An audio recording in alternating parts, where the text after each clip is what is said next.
जय हिंद साथियों। मैं भवानी सिंह आज के वीडियो में आपका स्वागत करता हूं। साथियों, क्या आप भी रिटायरमेंट के बाद में post office monthly income scheme में इन्वेस्टमेंट करने की प्लान कर रहे हैं? तो आज का वीडियो आपको जरूर देखना चाहिए, क्योंकि आज के वीडियो में मैं आपसे हाथ में डिटेल में शेयर करने वाला हूं कि पोस्ट ऑफिस एमआईएस होती क्या है, कितना रिटर्न इसमें मिलता है, क्या इसके फायदे हैं, किस तरीके से इसमें आप प्री क्लोज कर सकते हैं। उसके अलावा आपके पास कौन कौन से अदर्स इन्वेस्टमेंट ऑप्शंस अवेलेबल हैं जिनमें आप इन्वेस्ट करके वेल्थ क्रिएट कर सकते हैं। तो ज़्यादा देर न करते हुए आइए दोस्तों स्टार्ट करते हैं। सबसे पहले देखते हैं कि पोस्ट ऑफिस एमआईएस होती क्या है, जिसको हम लोग शॉर्ट में एमआईएस भी बोलते हैं। पोस्ट ऑफिस एमआईएस एक पोस्ट ऑफिस का बहुत ही अच्छा स्कीम है जिसमें आपको एक फिक्स रेट ऑफ इंटरेस्ट पे गारंटेड रिटर्न मिलता है। यानी जब इसमें आप इन्वेस्टमेंट करते हैं उससे पहले डिसाइड हो जाता है कि आपका कितना पैसा आपको हर महीने यहाँ से एज इंटरेस्ट के रूप में मिलने वाला है। पोस्ट ऑफिस एमआईएस का लॉकिंग पीरियड होता है 5 ईयर का, यानी आज इसमें इन्वेस्टमेंट आप किया है तो आपका इन्वेस्टमेंट 5 साल के लिए रहता है। उसके बाद आप चाहें तो नेक्स्ट 5 ईयर के लिए आप इसमें एक्सटेंड कर सकते हैं। यदि हम रेट ऑफ इंटरेस्ट की बात करें तो प्रेजेंटली एमआईएस में 7.4% पर एनम इंटरेस्ट आपको मिलता है। इसमें यदि आप सिंगल होल्डर है तो आप मैक्सिमम 9 लाख का इन्वेस्टमेंट कर सकते हैं, और यदि ज्वाइंट होल्डर है तो आप इसमें मैक्सिमम 15 लाख का इन्वेस्टमेंट कर सकते हैं। अब बात करते हैं कि यदि आपको प्री क्लोजर करना पड़े, यानी आज आपने इन्वेस्टमेंट तो स्टार्ट कर दिया लेकिन किसी कारण से आपके इन्वेस्टमेंट को विड्रॉ करने की रिक्वायरमेंट को इमरजेंसी आपकी हो गई है, तो उस केस में आप क्या कर सकते हैं। साथ ही पहले साल में विड्रॉल अलाउ नहीं है, आप इसमें बिल्कुल भी विड्रॉ नहीं कर सकते हैं। लेकिन 1 साल के बाद यदि विड्रॉ करते हैं और 1 साल से 3 साल के बीच में यदि आप विड्रॉ करते हैं तो आपको अपने इन्वेस्टमेंट अमाउंट में 2% का पेनल्टी पे करना होता है। यानी यदि आपका इन्वेस्टमेंट 15 लाख का है तो आपको 30,000 का पेनल्टी आपको पोस्ट ऑफिस को पे करना पड़ेगा। और यदि यही विड्रॉल आप 3 ईयर के बाद करते हैं तो आपको 1% का पेनल्टी पे करना पड़ेगा। तो दोस्तों, ये सारी बातें थी पोस्ट ऑफिस एमआईएस के बारे में। साथियों, अब बात करते हैं कि आपके पास में कौन कौन से ऑप्शंस अवेलेबल हैं मार्केट में, जिससे आप रेगुलर बेसिस पे एक मंथली बेसिस पे आप इनकम जनरेट कर सकते हैं। तो दूसरा रास्ता है दोस्तों एसडब्ल्यूपी। एसडब्ल्यूपी मतलब सिस्टमैटिक विड्रॉल प्लान। ये होता क्या है, ये बेसिकली एसआईपी का जस्ट उल्टा होता है। एसआईपी में आप और हम लोग क्या करते हैं कि हम एक फिक्स डेट को एक फिक्स अमाउंट म्यूचुअल फंड में इन्वेस्ट करते हैं। तो म्यूचुअल फंड क्या करता है, कुछ अमाउंट के बदले में कुछ यूनिट्स परचेज करता रहता है और वो आपकी यूनिट्स आपके अकाउंट में कलेक्ट होती रहती है। एसडब्ल्यूपी जस्ट उसका उल्टा है, इसको बोलते हैं सिस्टमैटिक विड्रॉल प्लान। एसडब्ल्यूपी में आप क्या करते हैं कि आप एक फिक्स डेट को एक फिक्स अमाउंट म्यूचुअल फंड से विड्रॉ करते हैं। तो जो भी अमाउंट आप डिसाइड करते हैं उस अमाउंट के बदले में म्यूचुअल फंड क्या करता है कि आपके यूनिट्स में से कुछ यूनिट सेल करता है और उस हिसाब से आपको पैसा आपके अकाउंट में ट्रांसफर कर देता है। अब आपके दिमाग में सवाल आ रहे होंगे कि एसडब्ल्यूपी से किस तरीके से हम इनकम जनरेट कर सकते हैं, क्या एसडब्ल्यूपी रिस्की है? यदि ये सारे सवाल आपके दिमाग में चल रहे हैं तो आप वीडियो में बने रहिए, मैं एक एक करके आपके सारे सवालों के जवाब दूंगा। यहाँ पे कुछ लोग कह सकते हैं कि सर एसडब्ल्यूपी के अंदर तो रिस्क होता है, क्योंकि एसडब्ल्यूपी में जो पैसा होता है म्यूचुअल फंड में इन्वेस्ट होता है, म्यूचुअल फंड मार्केट के हिसाब से अप डाउन होते रहते हैं। तो यहाँ पर तो हमें गारंटेड रिटर्न मिलता है, लेकिन वहां पर हमारे पैसे पे रिस्क होता है। जबकि हमें तो गारंटेड रिटर्न चाहिए, हमें तो शांति चाहिए, हमें बहुत ज्यादा लालच नहीं है। तो दोस्तों, आज की वीडियो में आपके सारे सवालों के जवाब दूंगा, एक एक करके आपको समझाऊंगा कि कहाँ पर कितना रिस्क है। एक प्रैक्टिकल एग्जाम्पल से मैं आपको समझाने की कोशिश करूंगा कि यदि ये पैसा आपने एमआईएस में इन्वेस्ट न करके म्यूचुअल फंड में एक एसडब्ल्यूपी किया होता तो आप सेम अमाउंट से कितना पैसा जनरेट कर सकते थे। आइए दोस्तों, इस बात को अच्छे समझने के लिए मैं आपको अपने गूगल शीट पे लेके चलता हूं। देखिए दोस्तों, दो दोस्त थे, मिस्टर राम और मिस्टर श्याम। इन्होंने एक ही साथ में 1 दिसंबर 2019 को रिटायरमेंट लिया अपनी सर्विस से, और दोनों ने 15 लाख का इन्वेस्टमेंट करने की प्लान किया। तो सबसे पहले मिस्टर राम ने क्या किया कि 1 दिसंबर 2019 को उसने अपना 15 lakh rupees post office MIS में इन्वेस्ट किया। अब आप मेरे से पूछेंगे कि सर आपने 2019 का आपने टाइम क्यों लिया? बिकॉज 2019 से 2024 के बीच में दो चीजें हो जाती है। पहली चीज तो यह है कि आपके पास लाइव एग्जांपल है कि 5 साल आपका कंप्लीट हो गया है, एसडब्ल्यूपी किस तरीके से परफॉर्म करता है आपको वो पता चलेगा। दूसरा यह है कि इसी दौरान में मार्केट ने करेक्शन लिया, एक अच्छा खासा मार्केट ने डाउनफॉल देखा है। बिकॉज कुछ लोग बोल सकते हैं कि सर मार्केट में तो रिस्क है, जब हमने इन्वेस्टमेंट स्टार्ट किया उसके बाद हो सकता है कि मार्केट में डाउन ट्रेंड स्टार्ट हो जाए, डाउनफॉल स्टार्ट हो जाए, तो वहां पर तो हमारा रिस्क हो सकता है। तो आज के एग्जाम्पल में आपको दोनों बातें समझाने की कोशिश करूंगा कि यदि मार्केट में डाउन ट्रेंड आता है तो भी आप एसडब्ल्यूपी से किस तरीके से वेल्थ जनरेट कर सकते हैं। तो सबसे पहले हम समझते हैं मिस्टर राम को। मिस्टर राम ने क्या किया कि 2 दिसंबर 2019 को उसने 15 lakh rupees post office MIS में इन्वेस्ट किए। उस टाइम में पोस्ट ऑफिस एमआईएस में जो मैक्सिमम लिमिट थी वो 9 लाख की थी, लेकिन मैंने आपको समझाने के लिए, बिकॉज आज 15 लाख का लिमिट है, तो मैंने आपको समझाने के लिए 15 लाख का एग्जाम्पल आपसे लिया है। प्रेजेंटली एमआईएस में जो रेट ऑफ इंटरेस्ट है वो 7.4% का है। तो देखते हैं कि यदि इस स्कीम को आप अगले 5 साल तक चलाते हैं तो आपको कितने पैसे का फायदा हो सकता है। तो 2 दिसंबर 2019 को मिस्टर राम ने पोस्ट ऑफिस एमआईएस में 50 लाख इन्वेस्ट किए। 7.4% रेट ऑफ इंटरेस्ट के हिसाब से उनको पर मंथ 9,250 रुपीज का उनको एज ए इनकम मिलता रहेगा। 1 जनवरी 2020 को उन्होंने क्या किया कि इनका रेट ऑफ जितना इनका इंटरेस्ट बना 9,250 का वो इन्होंने विड्रॉ कर लिया, तो उनका बैलेंस हो गया 15 लाख का। सिंपल है, हर महीने उनको 9,250 रुपीज का एज ए पेंशन के रूप में उनको मिलता रहेगा। और जैसे उनका 5 ईयर कंप्लीट होगा, यानी मिस्टर राम का 5 ईयर कंप्लीट होता है 2 दिसंबर 24 को, तो उनका जो 15 लाख रुपीज है वो उनको वापस रिफंड हो जाता है। तो दोस्तों सिंपल सा तरीका पोस्ट ऑफिस एमआईएस का कि आपको फिक्स अमाउंट आपको हर महीने मिलता है। साथियों बात करते हैं मिस्टर श्याम की, जिनको म्यूचुअल फंड की बहुत ज़्यादा नॉलेज नहीं थी।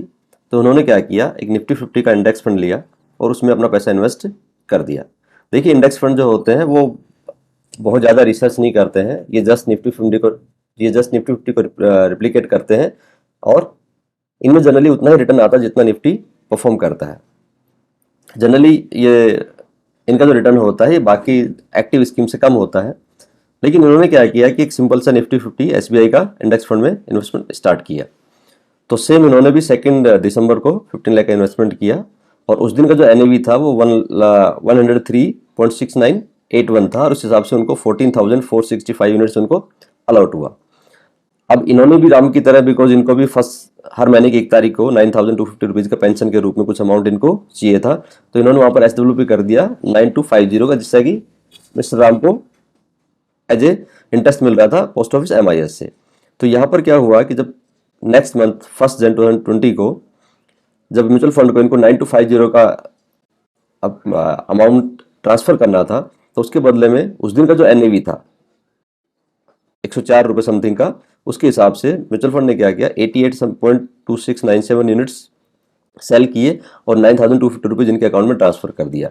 अब बिकॉज इनको स्टार्टिंग यूनिट अलॉट हुआ था 14,465, इसमें से 88 इन्होंने सेल कर दिया, तो इनके पास जो बैलेंस यूनिट बचा वो बचा 14,376 का।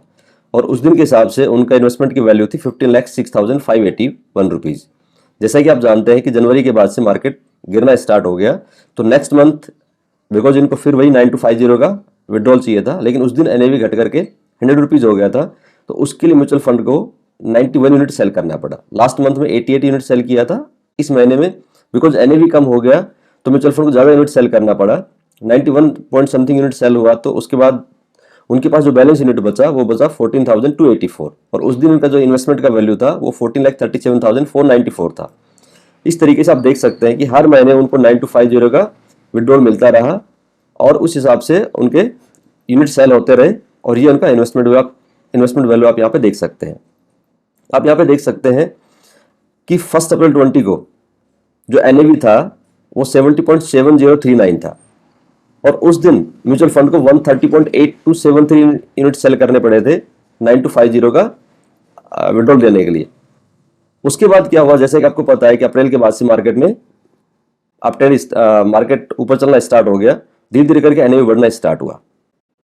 आप देख सकते हैं कि हर महीने मिस्टर श्याम को 9250 का विड्रॉल उनके अकाउंट में आ रहा है। लेकिन उसके बाद हम लास्ट में बात करते हैं जहां पर मिस्टर राम को दिसंबर 2024 में जो इनका इन्वेस्टमेंट वैल्यू था ओनली 15 लाख था।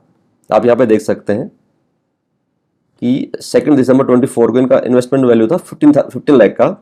वही दूसरी तरफ मिस्टर श्याम का हर महीने 9250 का रिटर्न विड्रॉल लेने के बावजूद भी उनका जो इन्वेस्टमेंट 15 लाख था उनकी वैल्यू है 22,33,312 की।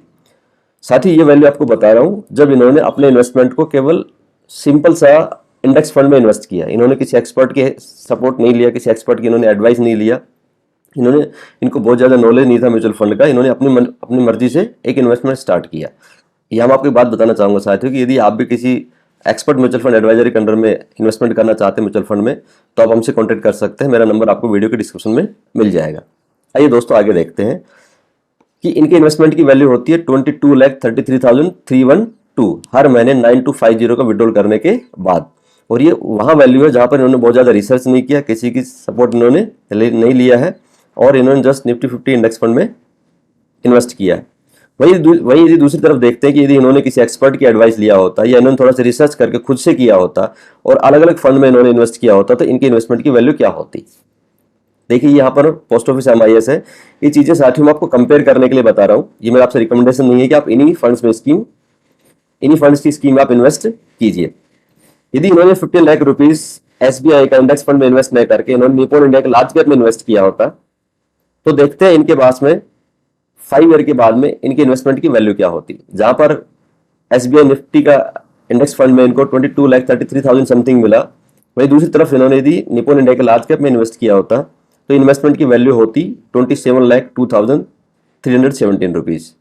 यदि इन्होंने ये investment Motilal Oswal mid cap में किया होता तो इनके 15 लाख इन्वेस्टमेंट की वैल्यू होती आफ्टर मंथली इनकम के बाद 47,32,609। यदि इन्होंने 50 लाख रुपीज का investment Nippon India small cap में किया होता तो हर महीने 9,250 रुपए का पेंशन लेने के बाद इनके जो इन्वेस्टमेंट की वैल्यू होती वो होती 55,87,585 रुपीज। और पारंपरिक फ्लेक्सी कैप के अंदर ये उनका होता 35,55,430। तो साथियों आपने देखा कि किस तरीके से यदि आप इक्विटी म्यूचुअल फंड में इन्वेस्टमेंट करते हैं तो आप किस तरीके से अपना वेल्थ क्रिएट कर सकते हैं। अब आपको लग रहा होगा कि यदि म्यूचुअल फंड में इतना ही पैसा बनता है, यदि म्यूचुअल फंड इतना ही इजी है, क्या वहां पर रिस्क नहीं है? आपको बताना चाहूंगा दोस्तों, रिस्क हर जगह पर है। एक छोटे से एग्जांपल से आपको अपनी बात को समझाने की कोशिश करूंगा कि आपका और मेरा बच्चा कहां पर सेफ है। घर में सेफ है, स्कूल में सेफ है। छोटा बच्चा है, 4 साल 5 साल का बच्चा है, जिसको आपने बड़े लाड प्यार से पाला पोसा है। उसके बाद में अब जब उसको स्कूल भेजने की बात आती है तो आप भी जानते, मैं भी जानता हूं कि रिस्क स्कूल में ज्यादा है। लेकिन यदि आपको उसकी ग्रोथ चाहिए, यदि उसको प्रोग्रेस चाहिए, तो आपको थोड़ा बहुत रिस्क लेना पड़ेगा। सेम चीजें दोस्तों इन्वेस्टमेंट के साथ में आती है। जितनी भी सेविंग स्कीम है वहां पर आपका पैसा ग्रो नहीं करता, आपका पैसा सेव होता है, बचता है। यदि आपको अपने पैसे को ग्रो करना है तो आपको थोड़ा बहुत रिस्क तो लेना पड़ेगा। मैंने आपके साथ में एग्जांपल इसलिए शेयर किया है कि आपने देखा कि जब आपने इन्वेस्टमेंट स्टार्ट किया उसके बाद मार्केट में अच्छा खासा करेक्शन आया है। यदि ये करेक्शन नहीं आता तो ये अमाउंट और भी ज्यादा बड़ा बन सकता था।